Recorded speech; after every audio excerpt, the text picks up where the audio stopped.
O Gilberto Citin, que é otorrinolaringologista e vai nos ajudar a entender e nos preparar para estes problemas.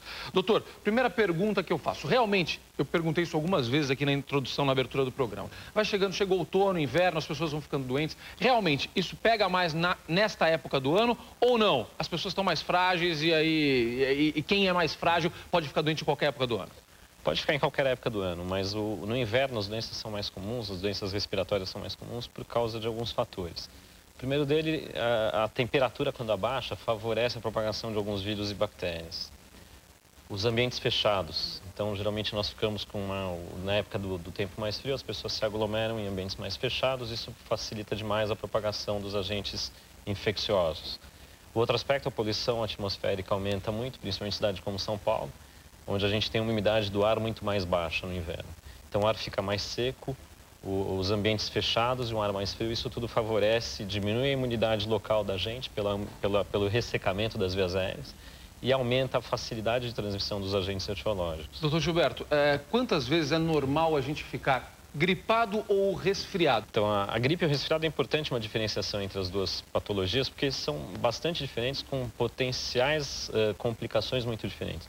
Então, o resfriado comum é uma coisa mais limitada às vias aéreas mais altas, geralmente com febre baixa, com menos sintomas no corpo todo. Então, não dá tanta dor no corpo, não dá tanta fadiga. Você tem a febre tosse? Pode ter uma tossinha seca, mas tem menos febre, a febre geralmente é baixa. Especialmente em tópico e nariz? Especialmente em tópico e nariz. A gripe é um sintoma de todas as vias aéreas.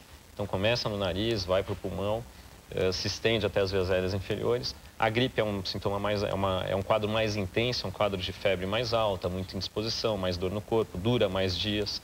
E o grande problema da gripe é que a gripe tem complicações mais frequentes do que o resfriado comum. Por que as crianças e os idosos são mais alérgicos? E se realmente é genética? Bronquite, asma, enfim, todas as alergias. Não é genético, então até existe alguns genes identificados que aumentam muito a tendência da pessoa desenvolver em algum momento da vida uma rinite alérgica ou uma asma brônquica. Está muito interligado a rinite e a asma, então a gente costuma falar que o nariz é a parte da via aérea que a gente enxerga, mas a reação alérgica ela se estende desde o nariz até o pulmão, a reação é muito parecida, dando sintomas diferentes. Então ela é genética, o sintoma preponderante da rinite é obstrução nasal, com coriza, espirro, coceira no nariz, coceira nos olhos. E o sintoma preponderante da asma são as crises de tosse e de falta de ar. Tem cura? Tem controle. Primeira coisa é evitar aquilo que irrita a via aérea, que dá para evitar. Então, por exemplo, a gente vai no consultório, as pessoas falam, eu fui num médico que mandou mudar de cidade. Isso não é factível, né? Então, então a gente tem que fazer aquilo que dá para fazer. Então, por exemplo, a pessoa evitar aquilo que irrita o nariz. Então, principalmente no ambiente doméstico, e a gente costuma enfatizar muito onde a pessoa dorme. Então, não ter carpete, não ter tapete, cortina melhor ter persiana de madeira, cobertor edredom, quer dizer, cobertor de lã piora, travesseiro de espuma, travesseiro de pena também piora a alergia. Então, evitar aqueles irritantes que estão no ambiente doméstico. Feito isso e não controlou os sintomas, parte para a medicação. A natação realmente ajuda a prevenir as doenças respiratórias?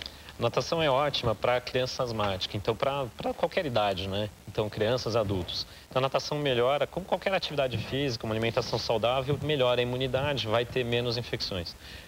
Para a rinite em especial é que precisa tomar alguns cuidados. Então quem é asmático deve nadar, não tem restrição nenhuma. Agora, para quem tem rinite alérgica, o cloro da piscina pode irritar um pouquinho o nariz. E um outro aspecto da natação são para as crianças que têm otites de repetição. Então, algumas crianças, principalmente crianças pequenininhas que começam a frequentar creche, ou a criança começa na escola, entrou na escola esse ano, começa uma gripe, um quadro infeccioso atrás do outro, essa é melhor segurar a natação um pouquinho, deixar crescer um pouco mais. Nem aquele tampão ajuda. Para a criança que tem infecção de repetição, a gente pede para segurar um pouquinho, pelo menos até uns 3, 4 anos de idade. As crianças muito pequenas que já estão tendo problema de ouvido, a gente... Agora, vale um pouco o bom senso, então vai para a natação no dia em que está muito frio, segura um pouquinho em casa, ou no dia que a criança já acordou meio resfriadinha, já acordou com o nariz tampado, já acordou tossindo, hoje não precisa de natação, senão vai piorar do quadro respiratório. Uma infecção no ouvido, uma otite maltratada, pode levar à perda de audição? Muitos pais ficam preocupados com isso quando a criança tem muito otite. Se a gente tratar direitinho, então é muito comum a criança começa a escola, criança pequena começa a ir na escola, ela começa a ter vários quadros de resfriado ou de gripe e aquela secreção acaba indo para o ouvido. Durante o período da infecção, então aqueles 4, 5 dias que está com secreção dentro do ouvido, a criança ouve menos. Mas depois, tratado de forma adequada, a audição repara normalmente, não fica sequela. É um período da vida, a criança vai crescendo, vai melhorando a imunidade e isso passa. Olha, doutor Gilberto Citim, muito obrigado, otorrinolaringologista aqui de São Paulo. Obrigado pela ajuda, obrigado pelas orientações.